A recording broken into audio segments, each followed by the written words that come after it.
Assalamualaikum warahmatullahi wabarakatuh. Selamat pagi, Om Swastiastu, dan salam kebajikan untuk kita semua. Perkenalkan, saya Anggreni Kanu, mahasiswa S1 Keperawatan Sekolah Tinggi Ilmu Kesehatan Stella Maris Makassar. Dalam keperawatan, pemahaman tentang asam dan basa sangat penting, terutama dalam konteks keseimbangan asam dan basa dalam tubuh. Asam dan basa adalah dua kategori zat yang memiliki sifat-sifat yang saling berlawanan dan berperan penting dalam berbagai reaksi kimia. Zat asam dan basa memiliki berbagai fungsi penting dalam tubuh manusia yang berkontribusi pada kesehatan dan keseimbangan fisiologis, seperti sebagai pengatur pH, membantu proses metabolisme, dan banyak enzim berfungsi optimal dalam rentang pH tertentu. Perubahan pH dapat mempengaruhi struktur dan aktivitas enzim yang berdampak pada reaksi biokimia dalam tubuh sebagai transportasi gas, pengantar sinyal, dan masih banyak lagi. Pada video kali ini saya akan membahas tentang asam dan basa. Terdapat 5 subtopik yang akan saya bahas mengenai asam dan basa. Yang pertama yaitu, apa sih yang dimaksud dengan asam dan basa? Asam adalah zat yang dapat memberikan ion hidrogen atau H+ dalam larutan. Mereka memiliki pH di bawah 7, sedangkan basa adalah zat yang dapat menerima ion hidrogen atau memberikan ion hidroksida atau OH+ dalam larutan. Mereka memiliki pH di atas 7. Sub yang kedua yaitu apa yang mempengaruhi asam dan basa. Dalam konteks keperawatan, terdapat beberapa faktor yang mempengaruhi asam dan basa dalam tubuh manusia. Beberapa faktor ini penting untuk diagnosis, pemantauan, dan pengelolaan kondisi terkait asam dan basa. Berikut adalah beberapa faktor utama, yaitu kesehatan metabolik.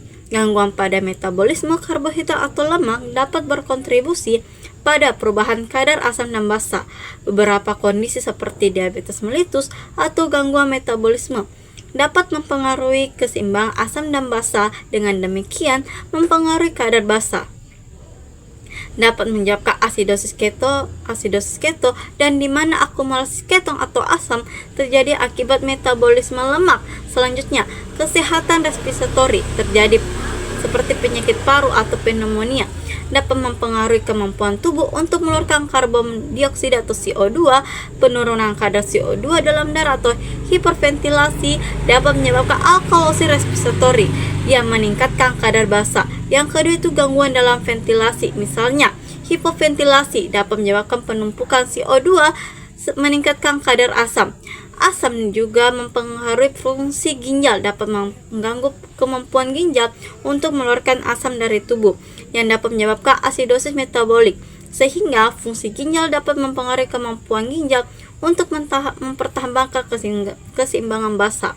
Ginjal juga mengeluarkan asam dalam tubuh, sehingga mempengaruhi keadaan basa dalam tubuh. Yang ketiga itu asupan nutrisi seperti diet tinggi sayuran dan buah dapat meningkatkan kadar basa. Sebaliknya, diet tinggi protein dapat menghasilkan basa yang dapat mengganggu keseimbangan basa. Dan sering terjadi adalah gangguan psikologis, yaitu stres dan kecemasan. Stres dapat memicu perubahan dalam pola pernafasan atau hiperventilasi yang dapat mempengaruhi keseimbangan asam dan basa dalam tubuh. Poin ketiga itu gangguan keseimbangan. Asam dan basa dapat dibagi menjadi beberapa kategori, termasuk asidosis dan alkalosis. Jenis-jenis gangguan keseimbangan asam dan basa, yang pertama itu asidosis respiratori, terjadi ketika kadar dioksida atau CO2 dalam darah meningkat, menyebabkan penurunan pH darah. Hal ini biasanya disebabkan oleh hipoventilasi, di mana tubuh tidak dapat mengeluarkan cukup CO2. Penyebabnya itu penyakit paru obstruktif kronis atau COPD, pneumonia, depresi, dan pernafasan, misalnya akibat obat-obatan seperti anestesi dan obesitas, dengan gejala yaitu sesak nafas, kelelahan, kebingungan, dan pusing. Yang kedua itu asidosis metabolik, terjadi ketika ada akumulasi asam dalam tubuh atau kehilangan bikarbonat, menyebabkan penurunan pH darah, disebabkan oleh diabetes mellitus, gagal ginjal, diare, keracunan, dengan gejala itu napas cepat, kelemahan, kinerja mental menurun, mual, dan muntah. Yang ketiga itu alkalosis respiratori, terjadi ketika karbon kadar karbon dioksida atau CO2 dalam darah menurun, menyebabkan peningkatan pH darah sering akibat ventilasi. Dengan penyebab itu kecemasan atau serangan panik atau hipoksia, penyakit paru seperti pneumonia, ketinggian tinggi dengan gejala yaitu pusing, kelemahan, kesungutan di tangan dan kaki, nyeri dan nyeri nada. Yang keempat itu alkalosis metabolik, terjadi ketika ada peningkatan bikarbonat dalam tubuh atau kehilangan asam, menyebabkan peningkatan pH darah. Dengan penyebabnya itu muntah berulang, penggunaan diuretik, penurunan kadar kalium atau hipokalemia, dan pembatasan asupan makanan. Dengan gejala itu kelemahan, kram otot, kebingungan, dan nyeri pada dada.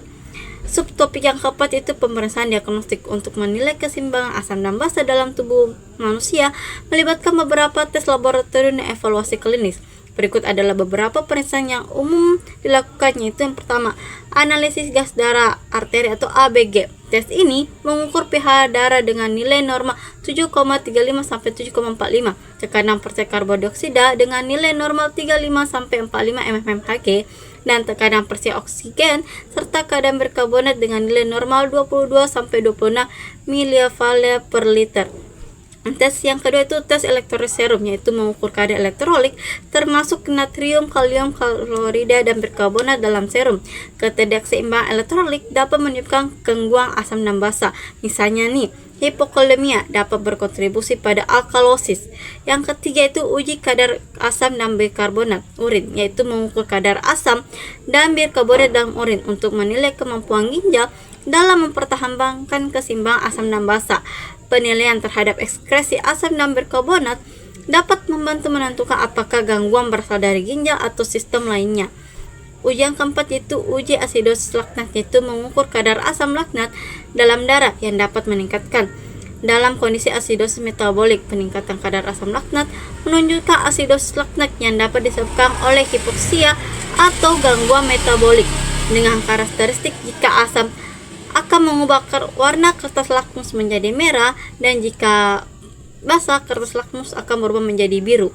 Dan topik yang terakhir yaitu pelaksanaan medis dan keperawatan untuk gangguan keseimbangan asam dan basa, mencangkup beberapa pendekatan yang tergantung pada jenis gangguan asidosis dan alkalosis dan penyebab yang mendasarinya. Yang pertama yang berikut yaitu penata laksanaan medis dengan topik asidosis respiratorik, yaitu terapi oksigen, memberikan oksigen untuk meningkatkan saturasi oksigen. Ventilasi mekanik jika hipoventilasi parah. Ventilasi mekanik mungkin diperlukan untuk membantu pasien bernafas. Obat-obatan seperti mengobati dan penyebab yang mendasari seperti bronchodilator atau asma atau obat infeksi paru. Yang kedua itu asidosis metabolik atau bikarbonat. Pemberian natrium bikarbonat dapat dipertimbangkan dalam kondisi tertentu untuk menetralkan asam, memperbaiki metabolik, mengolah kondisi yang mendasari seperti pengendalian gula darah pada pasien diabetes. Yang ketiga itu dialisis dalam kasus gagal ginjal atau akumulasi asam yang parah. Dialisis mungkin diperlukan untuk mengeluarkan produk limbah. Yang ketiga itu alkalosis respiratori. Pengendalian nafas, mengajarkan pasien untuk pernafasan yang tepat untuk mengurangi ventilasi. Obat-obatan mengobati kondisi yang mendasari seperti kecemasan. Dan yang keempat yaitu alkalosis metabolik. Penggantian elektrolit, pemberian kalium dan klorida jika penyebabnya adalah kehilangan asam atau elektrolit. Perbaikan status hidrasi, mengelola asupan cairan untuk memperbaiki keseimbangan asam dan basa. Menghentikan obat yang menyebabkan dan menghentikan atau mengubah penggunaan diuretik atau obat lainnya yang berkontribusi pada alkalosis. Dan penatasan yang kedua itu dalam keperawatan. Yang pertama itu pemantauan monitor tanda-tanda vital, memantau tekanan darah, frekuensi napas, saturasi oksigen secara berkala. Pemeriksaan gas darah, menilai hasil analisis gas arteri untuk memantau perkembangan dan kondisi. Yang kedua itu edukasi pasien, memberikan pendidikan tentang penyakit, mengedukasi pasien dan keluarga tentang kondisi yang mendasari dan pentingnya manajemen diet dan nutrisi. Memberikan informasi tentang diet seimbang dan pentingnya hidrasi. Yang ketiga itu intervensi keperawatan, dukungan emosional, memberikan dukungan psikologis kepada pasien yang mengalami stres dan atau kecemasan. melakukan manajemen nyeri, memberikan perawatan untuk mengolah nyeri yang mungkin menyertai gangguan pernafasan atau metabolik. Yang keempat itu kolaborasi tim kesehatan. Kolaborasi multidisiplin bekerja sama dengan dokter, ahli gizi, dan spesial lainnya untuk merencanakan keperawatan yang komprehensif. Yang terakhir itu laporan dan dokumentasi, mencatat perkembangan dan pasien dan merespon perubahan kondisi dengan tepat. Sekian dari saya mengenai teori asam dan basa. Sekian dan terima kasih.